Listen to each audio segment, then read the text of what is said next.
Muy buenas tardes para ustedes también en casa. Bueno, vamos a arrancar el programa de hoy hablando de manejar, ¿no? Porque siempre nos quejamos, che, qué mal que maneja la gente, ¿no? Mira, ¿qué querés? Hay sinistralidad porque mira cómo maneja, que el examen es un bollo, que lo das en el interior y yo no sé cuántas de esas cosas hoy son mito, que otrora sí. Por ahí era más fácil sacar la libreta en el interior que sacarla en una capital. Bueno, no lo sé, hay muchas ideas sobre este asunto dando vueltas. Lo concreto es que lo que ha crecido enormemente es el parque automotriz. Lo concreto es que ese crecimiento no ha podido ser acompañado por infraestructura vial. Se aumentan las multas, pero bueno, tal vez ese no sea solamente la manera de evitar la cantidad de accidentes que hay. Que yo no sé si hay más que antes o las redes nos muestran más, entonces... Pero algo habría que hacer a priori, ¿no?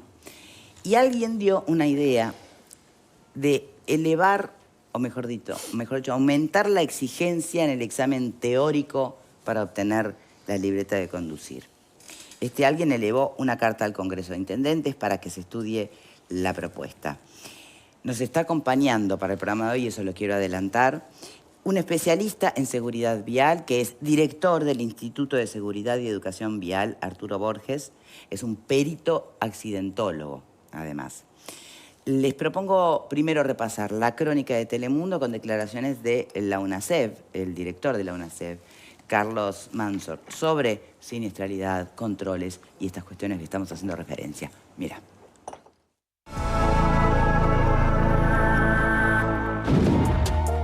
Si las multas realmente se reflejan en lo que son los siniestros, bienvenidos sean.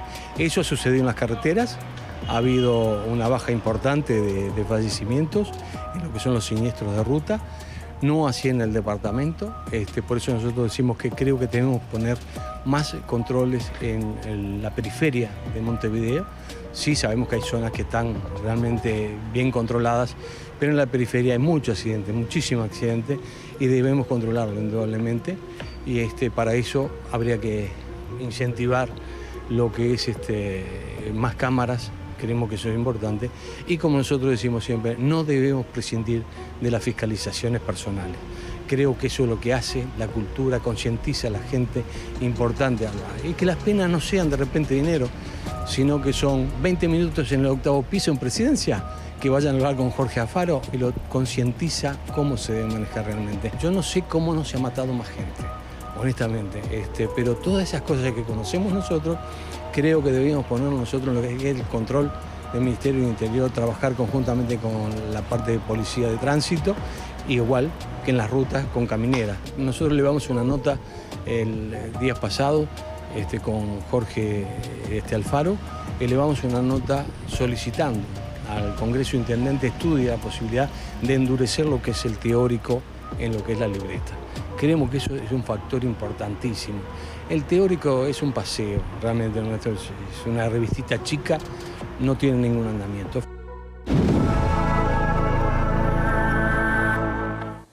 No sé cómo no se ha matado más gente, dijo la voz, el director en el tape, ¿no? ¿El tema es el teórico? ¿O el tema es que en el examen práctico al final depende pasar o no si justo estacionaste bien? ¿No? Porque viste que estacionar no es fácil y podés perderlo porque te costó un poco o podés salvarlo porque de casualidad estacionaste bien. Entonces, no sé, me parece que nos debemos un debate un poquito más profundo tal vez sobre este asunto. Antes, permítanme presentar a nuestro invitado, que ya lo había anunciado, Arturo Borges, perito accidentólogo, especialista en seguridad vial y director del Instituto de Seguridad y Educación Vial, Arturo Borges. ¿Cómo le va? ¿Qué tal, Victoria, panelistas? Muchas gracias por la invitación y buenas tardes también a la teleaudiencia. Bien, aprovechemos este tiempo porque la verdad, lo decimos y nos importa por nosotros los adultos, nos importa por cuando nuestros hijos van cumpliendo 18 y por ahí tienen acceso a un vehículo y sacaron la libreta y vos decís, sí, sacaron la libreta, claro, pero yo no sé si están preparados para enfrentarse al parque automotriz en la vuelta corta o larga, ¿no? Y tal, como tienen libreta, ¿qué vas a hacer? no sé, genera dudas, genera miedos, y vos insistís con ellos en que tenés que tener muchísimo cuidado no solo por ti, sobre todo por los otros. Porque vos podrás ir atento, pero el otro capaz no, entonces tenés que triplicar la atención. Cosas que decimos los padres, pero yo qué sé si después en los hechos también hemos chocado nosotros, ¿no? O sea, en fin, ¿por dónde empezamos? Me gustaría una reflexión de Pozzi. Es un tema que a todos nos preocupa, que a todos estamos muy preocupados por esto. Yo la verdad que no sé si el problema es que sea más pesado el examen teórico. ¿Es el teórico o es el práctico al que hay que apuntar? ¿Cómo? ¿A cuál hay que apuntar más, al teórico o al práctico? Yo creo que el práctico es una cosa que es la que verdaderamente después definen cosas. El teórico marca algunas prioridades que a veces los conductores nos olvidamos y que, por ejemplo, las preferencias de las calles, cómo se respetan, que yo lo veo asiduamente eso, y que están en lo teórico, pero que después la gente no lo lleva a la práctica en la realidad. Y hay, en una ciudad y en un país que está congestionado, porque estamos todos apretados en lugares muy chicos con los autos, y cada vez más autos, todo eso se refleja en una tensión en una bronca que hay en el tránsito. Si ustedes miran, hay que agregarle todo ese contexto, ¿no? Claro, la gente maneja enojada, ya va, sale como a pelearse con el otro. Otra gente viene desesperada por pasar cuando tienen la luz roja de un semáforo 35 metros adelante y terminamos todos en la misma roja, uno que viene como loco y otro que nosotros, como tranquilos y terminamos todos en el mismo lugar porque no es posible seguir. Todas esas cosas que suceden, yo creo que tienen que ver, probablemente con de repente mejorar todo lo que tiene que ser el examen o insistir más en muchas cosas, pero hay una actitud nuestra que tenemos que reflejarla. Y después hay otro problema, a mi juicio, ¿no? Hay la lucha constante entre las inspecciones de tránsito y el conductor. Es brutal, ahí hay un antagonismo que tampoco ayuda. Que yo creo que todos tenemos un poco que ver. Yo hago un cuento de algo que pasó y te termino con esto. Poco antes, en el mes de octubre hubo una reconstrucción de un crimen en Avenida Italia y Centenario. Bueno, no había un inspector de tránsito. Ese es el rol del perito, ¿no? No había un inspector de tránsito, no había un policía de tránsito, no había nadie. Bueno, para ir de Avenida Italia y Boulevard hasta pasando de Clínica, tuvimos 1 hora y 15 minutos. Todos embotellados ahí. Todos, porque nadie, primero, no se previó que cómo iban a hacer eso a la hora que lo hicieron, a las 10:30 de la mañana, y segundo, nadie dirigió el tráfico para ninguna parte. Eso para mí, cuando a veces uno ve inspectores por otros lados, o policías por otros lados, es una falla de comunicación de los sistemas que tienen que ver eso, que terminan haciendo que los conductores estemos violentos con nosotros mismos, porque estamos trancados con apuros y con todo lo demás, el auto que calienta, mil problemas que hay, y terminamos peleando entre nosotros cuando lo que debería haber es un orden de los que tienen que ordenar también. Entonces, hay muchas cosas que tienen que corregirse, algunas son tal vez de lo que decía Mansur, otras me parece que son también de nuestras propias actitudes, de cómo encaramos estas cosas. Montevideo ya no es lo que era, Uruguay ya no es lo que era, y no podés salir 5 minutos antes y pretender estar en la otra punta de la ciudad porque tenés un auto. Eso ya no pasa más. Y creo que seguimos viviendo como si pasara. A ver, Vero, yo creo que este elemento de la violencia que tú mencionabas, creo que es la misma que vemos en otros ámbitos cuando analizamos varios temas de diferentes ámbitos. En este programa justamente la sociedad no es ajena en todo su conjunto a la violencia exacerbada como mecanismo de intercambiar con el otro, y obviamente en el tránsito se ve como se ve en determinados intercambios de lo cotidiano, que es un problema importante. Yo cada vez que hablamos de este tema, la duda que me surge va por el lado de, bueno, ¿cómo lo corregimos? Y entiendo que para eso lo que tenemos que identificar, que quizá usted nos pueda ayudar, es cuál es el factor determinante a la hora de los siniestros. Porque, por ejemplo, se habla de, bueno, controlar o hacer más difícil la prueba teórica. ¿Pasa por un desconocimiento teórico? ¿Pasa por no respetar las señales de tránsito? ¿Pasa por el exceso de velocidad? ¿Cuál es el elemento a combatir justamente para corregir de parte de las autoridades a la hora de disminuir? También lo que surge muchas veces es, bueno, más multas, elevar... Pero la pregunta, vamos a quedarnos con esa pregunta, porque es clave.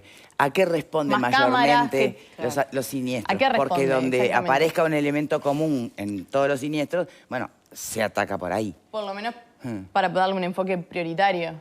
Bueno, yo concuerdo muchas de las cosas que han dicho los dos. La verdad, lo respeto mucho, nos conocemos hace muchos años y sabemos el interés que tiene sobre este tema. Hay una sola palabra que podría definir esto. También respeto lo que tú decís, Fernanda, en cuanto a que el tránsito es la caja de resonancia de cómo vive una sociedad. Claro. Lo venimos diciendo desde hace mucho tiempo. Yo tengo una sociedad que tiene visos de enfermedad, es imposible que la agresividad no se transforme donde el individuo hace catarsis.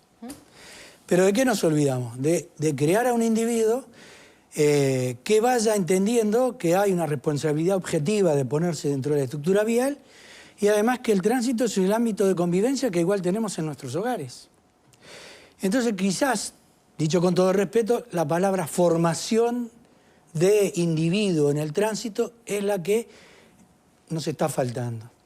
¿Cómo logramos nosotros individuos socialmente adaptados? Es decir, gente que llega a los 18, 19 años, se integre a la sociedad de una manera adecuada, respete su lugar y a los demás, mediante una educación que empieza por los padres, primaria, secundaria, el que tú has tenido suerte, llega al ámbito universitario. ¿Qué busca esa educación y esa formación? Lograr un individuo que cuando se incorpore a la sociedad respete lo que el resto de la mayoría hace. ¿Cómo nosotros vamos a lograr que el individuo entienda lo que es el otro mundo del tránsito?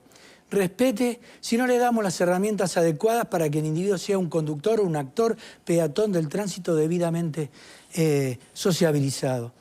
Y esto es lo que pasa. Nosotros cuando hacemos un dictamen pericial, ¿qué es lo que vemos detrás? Una falta de actitud positiva. Porque tenemos el imprudente, tenemos el negligente y tenemos el imperito. No tiene la menor idea de una maniobra como se hace. Ahora, hacer foco solamente en la parte teórica para que el individuo tenga que contestar más preguntas y en vez de memorizar un día, trate de estudiar o aprender de memoria un libro 2 días y va y invoca las respuestas y ese individuo yo le doy un permiso para conducir porque contestó el teórico positivamente. ¿Y se lo da porque pudo estacionar el práctico? Perdón, y bueno, ese es otro tema, Victoria. En el Uruguay, hoy se trabaja más sobre cómo se estaciona el individuo, más que cómo circula. Y yo estacionando, no vi a nadie matándose. Es decir, nosotros no tenemos pericia donde trabajamos bueno, sobre un individuo. Me encanta por dónde está yendo la conversación, estaciona. Obviamente. Entonces, uno cree, es decir, apoyamos lo que dice Manzor. Por ejemplo, nos congratulamos de que haya puesto este tema encima de la mesa. Y desde que empezó la promoción de los radares por parte del Ministerio de Transporte y Obras Públicas, hace 5 meses o 6 que los medios están hablando de seguridad vial. ¡Aleluya! ¿Por qué? Porque la información abre los ojos y la información persistente va abriendo mentes y logra la educación. Pero antes de que el individuo se presente al examen teórico, debo de prepararlo en un ámbito pedagógico y explicarle esta respuesta a qué se debe. Porque solamente la lectura de una normativa no cambia, no modifica comportamientos. Es que Además, la reacción de tus propios sentidos, ¿no? Tu conocimiento técnico y práctico, tiene que estar puesto a prueba, deduzco yo, pero en los contextos más jorobados. Si no... Si lo vas a hacer en la vueltita del bosque, del Roosevelt o de un lugar sin tránsito, no es garantía de nada, ¿o sí? La responsabilidad que va en esta línea, la responsabilidad que implica poder conducir un vehículo y el riesgo que implica para uno, pero también para los otros. No puede ser, se tiene que en este sentido de la formación, de hecho en algún momento se llegó a plantear como una materia en secundaria. Y una materia transversal en primaria, que es lo que precisamos. Una materia transversal en primaria. ¿Verdad? Entonces, después yo tengo el público objetivo próximo a obtener el permiso de conducir en el liceo y debería hacer más puntos. Claro. Más foco en eso. Y lo que tú decís, no es necesario ir a Harvard y traer un especialista para todos los liceos, porque todas las materias tienen que ver con el tránsito. Biología, filosofía, literatura, matemática, física, historia, todo tiene que ver. Es decir, cada profesor en secundaria le dedicara una clase. Un taller. ¿Pero qué supone, por ejemplo, en biología, un día estudiar lo que es un cuerpo reventado por un accidente de tránsito? Exacto. ¿En cuánto se repone un hueso, un brazo? ¿Por qué hay que utilizar el casco? Y bueno, porque de la cabeza no tenemos repuesto. Bien. De todo lo demás lo podemos saber. Podemos consensuar en eso. Ahora, en lo inmediato, se me hace mucho más fácil poder pensar en una profundización de los exámenes para sacar libreta. ¿o no? Totalmente de acuerdo. El rigor, no tenemos el rigor que amerita la hora. 500 Estamos muertos quedando en el como unos Uruguay, buchones por horribles Dios. para los que están por cumplir 18 y quieren sacar la libreta ahora. Perdón, pero es que en realidad es por el bien de ustedes y de todos, ¿no? Mensajes. Bueno. No sé si en todos lados es igual. En Pando se preocupan más por cómo estacionás que en cómo manejás. Creo que tendrían que educar, enseñar, comunicar, transmitir más a los inspectores y ellos al conductor. Otro. Los exámenes de conducir no te llevan a la ruta. Y hay autos muy ágiles para gente sin reflejos. Si no, fíjese dónde son los peores accidentes. Ese es otro punto. Sí, hoy salir a la ruta con un individuo que está aprendiendo a conducir dentro de este contexto es complejo. Nosotros queremos que se practique en carretera, pero tenemos que tener otras condiciones. Y hoy preferimos, nosotros en nuestro instituto, primero lo ubicamos en 2 horas, donde una es de teoría y la otra de práctica de ruta en simulador. Y lo enfrentamos a situaciones de riesgo a una velocidad promedio, 90 o 110 o 100, lo que se pueda. Y entonces el individuo tiene la sensación de lo que es velocidad y le ponemos elementos que le hacen difícil poder resolver una situación como un estímulo negativo de manera no sabía que se imprevista. usaba en simulador, mirá. Entonces, ¿qué hacemos nosotros? Hoy lo que hacemos es, después de que obtiene el permiso para conducir, y yo sé que la autoridad le tomó el examen y está en condiciones de andar un poco gestionando su espacio, después de que obtiene el permiso para conducir, salimos a la ruta. Y esto es obligatorio. Ahora, debería ser obligatorio. Ahora, Victoria, panelistas, si el sistema no lo exige, ¿quién lo va a cumplir? Porque acá lo que falla es el sistema. ¿A qué le llamamos sistema? Porque vamos a ponerle el nombre al sistema. Y el sistema son las normativas mediante las cuales deberíamos tener un protocolo de tomar un examen. ¿Una SEB? Una SEB, estoy seguro que le ha transmitido esto al Congreso de Intendentes. Pero como se decía hoy, bueno, ¿qué hace el Congreso de Intendentes cuando de esto se está hablando hace 30 años? De que el examen se debe modificar, de que hay que ponerle otro rigor. ¿Saben una cosa? En España la práctica del estacionamiento dentro de un ámbito cerrado ya no existe. Es ciudad y carretera. Y nosotros hacemos foco en una pista cuando en Europa lo están sacando. Entonces, si siempre mencionamos que hay que copiar a otros, bueno, empecemos a ver qué cosas podríamos modificar del sistema, sobre todo con una juventud que viene creciendo, una generación que viene creciendo, que la percepción del riesgo que tiene es bastante baja. Y eso se educa. No se trae desde la cuna la percepción del riesgo. Podemos traer muchísimas cosas desde la cuna. La capacidad de ver, la capacidad de decidir, el razonamiento. Pero frente al tránsito, la posibilidad de evitar algo, hay que enseñarlo, hay que educar. Hay que enseñar a leer el escenario, los conflictos que tiene, y hasta que su cerebro, frente a una situación de conflicto, diga, cuidado con esto, y el individuo actúe más temprano que tarde. Nosotros creemos que hay una materia pendiente que es la formación del conductor. Formarlo, explicarle para qué está la normativa. Y de hecho, hemos visto ahora que se ha hecho preguntas en una trivia dentro de un coche de escuela y la persona que está conduciendo frente al volante no la sabe responder.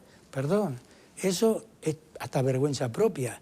Pero mientras no se regule la manera en que las escuelas de conducir educan, enseñan, ¿quién está hoy en condiciones de ponerse al costado para enseñar a conducir?